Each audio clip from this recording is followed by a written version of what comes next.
Hi everyone, नमस्ते, welcome to my channel. मुझे ऐसा लगता है घर में जो फीमेल होती है ना, वो घर का ना एक सेंट्रल पिलर होता है ना, बिल्कुल जिसके ऊपर पूरा घर टिका होता है, वो होती है। क्योंकि अगर वो ज़रा सा भी इधर उधर हो जाती है ना, पूरा घर हिल जाता है। इसीलिए as a female it is very important कि आपकी जो एनर्जी है ना, वो फुल ऑन होनी चाहिए। बिकॉज अगर आपकी ही एनर्जी ड्रेन्ड है, आप में ही एनर्जी नहीं है, आप टायर्ड हैं, थके हुए हैं, तो what you will give to yourself, to your kids, to your family. तो उन सबको अच्छे से पूरे घर को चलाए रखने के लिए आप में अपने अंदर भी अच्छी एनर्जी होना बहुत ज़रूरी है। सो आज की वीडियो में हम बात करेंगे 6 ऐसी हैबिट्स जो हमें ड्रेन करती हैं, जो हमारी एनर्जी को लिटरली खा जाती हैं। So let's get started. So सबसे पहली चीज़ जो है वो है living in your past. Maybe as a female हमारी लाइफ बहुत चेंज भी होती है व्हेन यू गेट मैरिड। जो हमारे यहाँ कल्चर है कि आप अपने घर से इन लॉज के यहाँ आते हो, तो बहुत सारी आपकी एक्सपेक्टेशंस होती हैं, बहुत सारी इन लॉज की एक्सपेक्टेशन होती है। तो उस टाइम पे बहुत तू मैं और ये सब होता है। तो उस टाइम पे शायद हमारी जो हमारे साथ जो बिहेवियर्स होते हैं उनको लेकर हम लोग बहुत ज़्यादा सेंसिटिव हो जाते हैं। बट हम लोग क्या करते हैं, वो चीज़ों को ना भूलते नहीं हैं। 10 साल पहले, 20 साल पहले आपकी मदर इन लॉ ने, आपकी सिस्टर इन लॉ ने आपके साथ कैसा बिहेव करा था, वही रोना रोज जीते रहते हैं। वही 10 साल पुरानी कैसेट अटकी हुई है, उसी में ही जीते रहेंगे, उसी में ही जीते रहेंगे। इवन नॉट जस्ट कि 5-10 साल पहले क्या हुआ था, इवन सुबह भी अगर हस्बैंड के साथ झगड़ा हो गया तो वो 15 मिनट झगड़ा हुआ, बट वो उसको थ्रू आउट द डे हम जीते रहते हैं, उसको लेट गो नहीं करते, है ना। क्या है कि अगर कुछ बात होगी, उसके बाद हस्बैंड के ऑफिस जाने के बाद मदर को कॉल करेंगे, फ्रेंड को कॉल करेंगे, अपनी सिस्टर को कॉल करेंगे, सबको वो पूरी कहानी सुनाएंगे। पता है ऐसे हो गया, ऐसे बोला इन्होंने, मेरे को बहुत बुरा लगा, मेरी क्या गलती है, ये वो 15 मिनट के जो भी आपकी बहस हुई है, जो भी हुआ, उसके लिए आपने अपने दिन के 10 घंटे बर्बाद कर दिए, वेस्ट। और टाइम तो वेस्ट किया, और जब अपनी एनर्जी वेस्ट करी, तो आपका मूड ऑफ, बच्चों का मूड ऑफ, पूरे घर का आपने माहौल खराब कर दिया। तो पास्ट आपको कुछ नहीं देता, ठीक है। जो हो गया उस पे फुल स्टॉप लगाएं, आगे बढ़ें। देखो चीज़ें याद आती हैं, नो डाउट। कई बार कुछ ऐसी चर्चा छिड़ जाती है तो कुछ बात याद आ जाती है, या कुछ ऐसी सर्कमस्टांस होते हैं, कुछ पुराना आपको याद आ जाता है, दैट्स नॉर्मल। बट उसको एक बार याद करें, जो रोना है, हंसना है, हंस के अगेन उसको मिट्टी पाओ और आगे बढ़ो। Next point is pleasing others.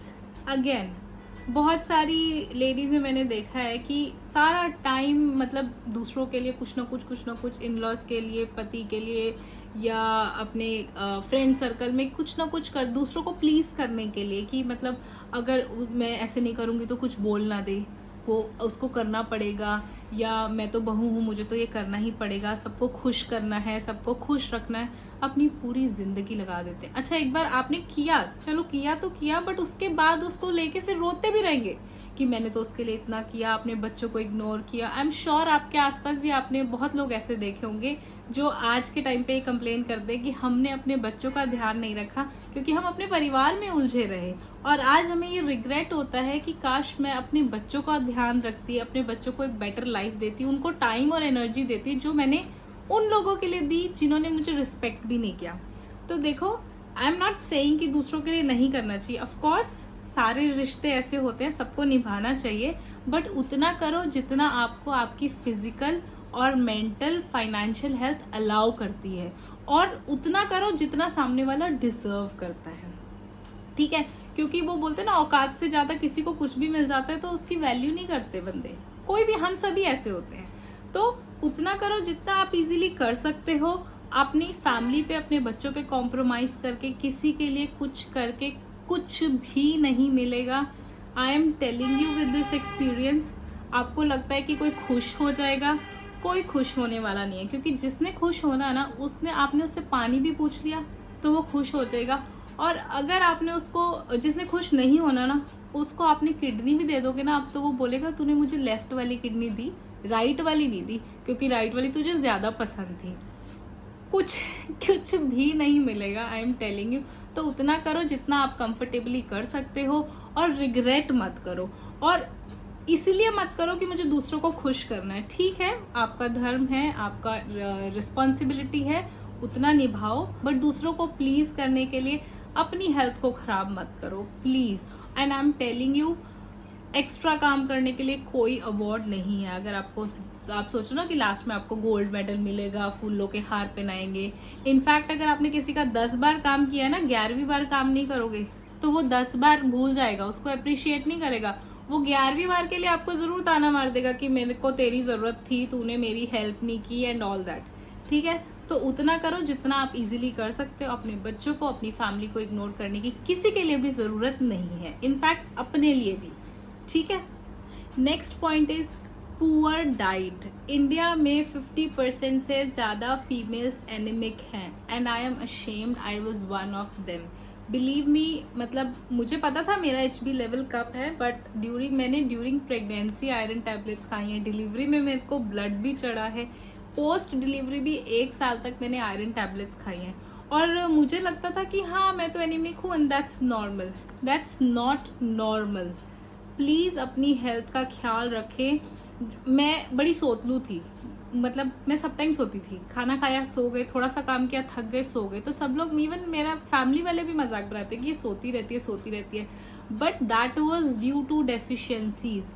अगर आप थके रहते हो, आप बहुत जल्दी थक जाते हो, थोड़ा सा काम करके थक जाते हो, तो please this is not healthy, this is not, हमको लगता है कि आलसी है, ये आलस नहीं है, आपकी बॉडी में कोई डेफिशिएंसी है। प्लीज अपना बेसिक ब्लड टेस्ट कराएं जिसमें आयरन, विटामिन D बहुत लोगों में इंडिया में डेफिशिएंट है, और हम लोग बिल्कुल मतलब बॉदर ही नहीं करते। आई एम सरप्राइज कि इतना केयरलेस कैसे हैं हम लोग, मतलब।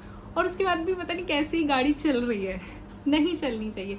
तो आपको अगर टायर्ड फील होता है, अगर आपकी सारी चीज़ें ठीक है, तो प्लीज़ अपना ब्लड टेस्ट कराएं, अपनी डेफिशिएंसीज पे काम करें, सप्लीमेंट्स लें, डॉक्टर को दिखाएं।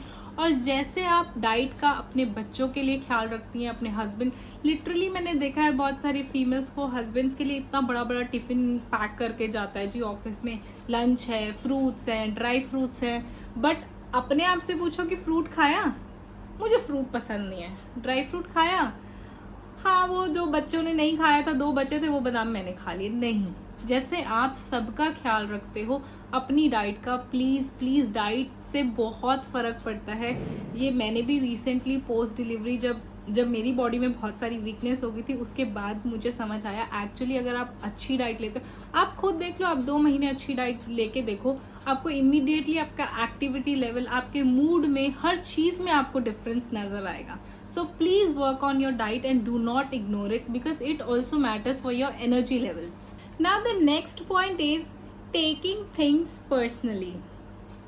अब चीज़ों को पर्सनली लेना क्या होता है, मैं आपको एग्जाम्पल बताती हूँ। जैसे आजकल क्या है कि बहुत गर्मी है, तो कोई भी आता है, जनरली कोई सामान डिलीवर करने आता है, कोई सब्जी वाला बाहर आता है, तो हम जनरली लोगों को पानी ऑफर कर देते हैं। मैं भी ऐसी करती हूँ, मुझे कोई दिख भी जाता है तो मैं पूछती हूँ भैया पानी पियोगे, तो हम पानी दे देते हैं। बट थोड़े दिन पहले क्या हुआ, आई थिंक दिल्ली NCR में कहीं हुआ था, किसी सोसाइटी में ऐसे ही कोई कोरियर वाला बंदा आया था, उसने बोला कि मैम मेरे को पानी पिला दो। तो वो लेडी अंदर जाती है, पानी लेके आती है, तो वो ग्लास पकड़ के उस लेडी को धक्का मार देता है और अंदर लूट पाट के चले जाते हैं। अब ये वीडियो मुझे किसी ने शेयर किया कि because I was the one जो घर में सबको ऐसे पानी पिलाती रहती थी कि ऐसे पानी नहीं पिलाना, देखो कैसे वो लूट के चले गए और तुम तो अकेली रहती हो। मेरे हस्बैंड ऑफिस चले जाते हैं, मैं और मेरा बेटा अकेले होते हैं, कि ऐसे कोई तुम्हें लूट के ले जाएगा, ये वो। ये होता है चीज़ों को पर्सनली लेना, मतलब हर चीज़ को अपने ऊपर लगा लेना।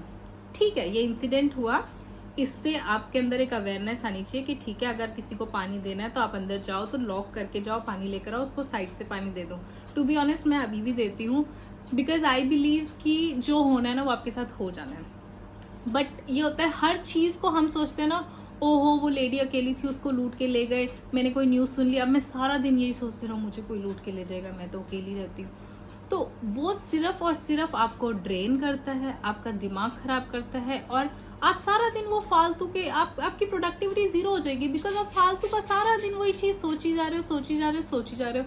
एंड बिलीव मी, जिस दिन आपके साथ कुछ होना होगा ना, उस दिन हो जाए। आपके आसपास भी ऐसे बहुत लोग होंगे जो सारा दिन, मतलब उनको और कोई न्यूज़ पता हो ना हो, बट अपने एरिया के सारे क्राइम पता होंगे, फिर सारी नेगेटिविटी उनके अंदर होगी कि बस उन्हीं के साथ कुछ हो जाएगा। हर चीज़ पे बोलेंगे नहीं नहीं ऐसे हो गया तो, नहीं नहीं ऐसे हो गया तो। या कई बार फीमेल्स में ऐसा होता है कि अगर सास ने किसी और बहू की तारीफ कर दी या किसी और के बारे में कुछ बोल दिया, तो इनडायरेक्टली हम ले लेते हैं हाँ हाँ दूसरे की बहू की तारीफ करी है, वो इनडायरेक्टली मुझे ही ताना मार रही थी कि वो जल्दी उठती है, तो वो इनडायरेक्टली बोल रही थी कि मैं जल्दी नहीं उठ रही। देखो कोई आपको इनडायरेक्टली नहीं बोल रहा। कई लोग होते हैं जो थोड़ा बहुत बोलते हैं, बट 90% ऑफ द टाइम हम सिर्फ खुद ही अपने दिमाग में चीज़ें सोचते रहते हैं बेफिजूल में। हमको क्या लगता है हम सेंटर में और दुनिया हमारे इर्द गिर्द, मतलब हर कोई हमारे बारे में ही बात कर रहा है, कोई आएगा तो मुझे ही लूटेगा। मेरी सास भी मेरे बारे में ही बात कर रही है, मेरी सिस्टर इन लॉ भी मेरे बारे में बात कर रही है। देखो इतना अपने आप को इम्पोर्टेंस देने की ज़रूरत नहीं है। अपने काम से काम रखो और हर चीज़ को इतना पर्सनली सोचने की भी ज़रूरत नहीं है। थोड़ा भरोसा भगवान पे रखो, जो होगा देखा जाएगा, और अपनी एनर्जी को सेव करो प्लीज़, किसी बेटर काम में लगाओ। Last but not the least, comparison kills. Seriously मैं अपनी लाइफ का एक इंसिडेंट शेयर करती हूँ आपसे। हम सबकी लाइफ में अप्स एंड डाउन्स होते हैं, राइट? तो एक बार मैं अपनी लाइफ के जब लोएस्ट पॉइंट पे थी, आई वॉज इनटू डिप्रेशन, और मतलब इतनी डिप्रेस थी कि मुझको सुसाइडल थॉट्स आ रहे थे। दैट टाइम मेरी मदर ने एक दिन मुझे कॉल किया एंड मेरी शादी हो गई थी, तो बट मेरी एक फ्रेंड थी जो वहीं रहती थी, उसकी अभी शादी नहीं हुई थी, तो मेरी मदर उससे मिली होगी। तो मम्मी ने बोला कि वो तो ना मुझे आज मिली थी and she was very happy, वो उसने तेरी कोई फ़ोटो देखी होगी फेसबुक पे, तो वो बोल रही थी अंजलि तो बहुत खुश है, समटाइम्स तो ना मुझे उसकी लाइफ से जेलसी होती है, मुझे भी वैसी लाइफ चाहिए। एंड मैं बता नहीं सकती, मैं इतना हंसी उस दिन। That day actually change my life also. But मैं इतना हंसी, मैंने बोला यार उसको मेरी लाइफ का कुछ भी नहीं पता। हाउ कैन शी से कि मेरी जैसी लाइफ चाहिए उसको, या मतलब मैं बहुत अच्छी लाइफ जी रही हूँ सिर्फ एक फ़ोटो से। सो जब आप अपने आप को किसी से कंपेयर करते हो, तो आई एम टेलिंग यू आपको किसी इंसान की लाइफ का कुछ नहीं पता, अनलेस आप उस इंसान के साथ एक छत के नीचे एक रिश्ते में रहते हो, तब तक आपको किसी की लाइफ का कुछ भी नहीं पता। यहाँ तो आप एक फ़ोटो से या सोशल मीडिया की एक 10 सेकंड की या 15 सेकंड की रील से आप अपने आप को कंपेयर करना स्टार्ट करते हो और अपने आप को बेफिजूल में इतना ज़्यादा परेशान करते हो। सो कंपैरिजन का कोई मतलब ही नहीं है, बिकॉज हम सबकी लाइफ अलग है, हम सबके कर्मास अलग है, हम सबकी अपब्रिंगिंग अलग है, हम सबके सर्कमस्टांसेस अलग हैं। तो कंपैरिजन करके सिर्फ और सिर्फ आप अपना दिमाग ख़राब कर रहे हो, अपनी एनर्जी ख़राब कर रहे हो। इनफैक्ट अगर उतना जो आप कंपैरिजन करके लो फील कर रहे हो ना, अगर आप उतना एफर्ट जो है अपने आप को बेटर बनाने में लगाओगे, तो शायद आप उस बंदे को भी क्रॉस कर जाओगे। तो comparison is such a waste of time and it drains you like anything. But unfortunately कहीं ना कहीं, और इतना सबकॉन्शियसली हम कंपेयर करते हैं ना, हमें पता भी नहीं लगता। एक्चुअली हमें पता भी नहीं लगता। 90% ऑफ द टाइम मैं कहूँगी जब हम दुखी होते हैं ना, हमें पता नहीं होता। उसका सटल रीज़न होता है कि हम अपने आप को किसी ना किसी से कंपेयर कर रहे होते हैं। आप नेक्स्ट टाइम चेक करना, जब आप बहुत दुखी हो गए लाइफ में, तो आप उसको ब्रेक डाउन करना, मैं क्यों दुखी हूँ। तो जब आप एक एक करके रीज़न पे आओगे, तो कहीं ना कहीं एक रीज़न आपको मिलेगा, क्योंकि आपने अपने आप को कहीं पे कंपेयर किया किसी से, कि उसकी सास ज़्यादा सपोर्टिव है, उसका हस्बैंड ज़्यादा घर का काम करता है, उसकी सैलरी ज़्यादा अच्छी है, या उसको ज़्यादा अच्छी अपॉर्चुनिटी मिली। तो वो कंपैरिजन कहीं ना कहीं आपके दुख का कारण होता है। और कंपैरिजन का मतलब कोई बनता नहीं है, बिकॉज सबकी अपनी अपनी लाइफ है ना। कंपैरिजन करने से क्या होगा, एक बात बताओ, क्या आपको मेरी ज़िंदगी मिल जाएगी? क्या मुझे आपकी ज़िंदगी मिल जाएगी? क्या आपकी लाइफ में कुछ चेंज होगा कंपेयर करने से? कुछ भी चेंज नहीं होगा। तो फिर क्यों उस चीज़ के लिए जो आपकी लाइफ में कुछ भी चेंज नहीं क्रिएट कर सकता, अपनी एनर्जी और अपने टाइम को ख़राब करना? It really drains you of your energy, और हमें पता भी नहीं लगता। So with this it's the end of the video. I hope आपको वीडियो अच्छा लगा होगा। इनमें से कौन सा पॉइंट है जिससे आप सबसे ज़्यादा रिलेट करते हैं, प्लीज़ मुझे कॉमेंट्स में ज़रूर बताना। I will see you with my next video. Till then, take care. Bye.